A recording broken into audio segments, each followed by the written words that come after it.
ఆక్రమణలను ప్రజలు స్వచ్ఛందంగా తొలగించుకొని పట్టణాన్ని సుందరంగా ఉండేలా సహకరించాలని మున్సిపల్ కమిషనర్ పి శ్రీహరిబాబు చెప్పారు. చిలకలూరిపేట పట్టణంలో పెరిగిన ఆక్రమణలతోనే ట్రాఫిక్ సమస్య ఏర్పడిందని, దీనిని సరిచేయడానికి ఎవరికి వారే ఆక్రమణలు తొలగించుకొని సూచించారు. ఎట్టి పరిస్థితుల్లోనూ కాలువలపై నిర్మాణాలు, కాలువలు దాటి ఆక్రమణలు ఉంటే వాటిని తొలగిస్తామని హెచ్చరించారు.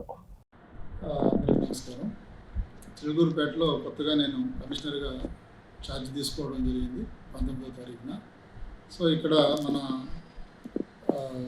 మీడియా సోదరులు అయితే ఏమి, ప్రజాప్రతినిధులు అయితే ఏమి, ఇక్కడ ఉన్నటువంటి సమస్యల్లో ప్రధానమైన సమస్య ట్రాఫిక్ ప్రాబ్లం.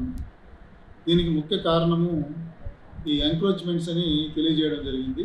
దాని మీద కూడా మేము కూడా టౌన్లో 2-3 రోజులుగా క్లియర్గా తిరిగాము, చూసాము. రోడ్ల మీద చాలామంది డ్రైన్కి బయట వాళ్ళు అన్నీ కూడా తీసుకొని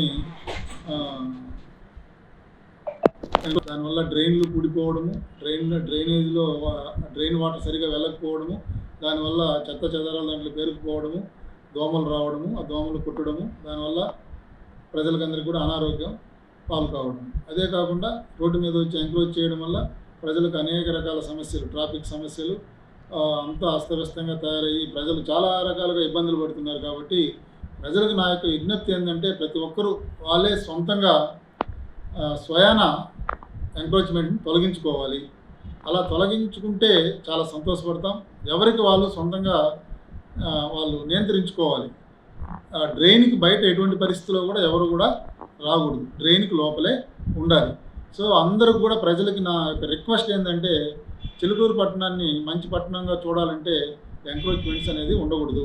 కాబట్టి దయచేసి మీ అంతకు మీరే ఆ ఎంక్రోచ్మెంట్స్ అన్ని తొలగించుకుంటే మేము సంతోషిస్తాం. మీకు కూడా హ్యాపీ, మాకు కూడా హ్యాపీగా ఉంటుంది. అదర్వైజ్ అయితే మేమైతే తప్పకుండా ఎంక్రోచ్మెంట్స్ అన్నీ కూడా డ్రైన్కి బయట ఉండే ఎంక్రోచ్మెంట్స్ అన్నింటినీ కూడా ఎటువంటి పరిస్థితుల్లో కూడా పెట్టము, అన్నింటినీ కూడా తీసేస్తాం. కాబట్టి దయచేసి సహకరించండి. ప్రజలు సహకరిస్తే మీకు మెరుగైన సేవలు అందించడానికి పురపాలక సంఘానికి అవకాశం ఉంటుంది. కాబట్టి ప్రతి ఒక్కరూ సహకరించాలని కోరుకుంటున్నాను.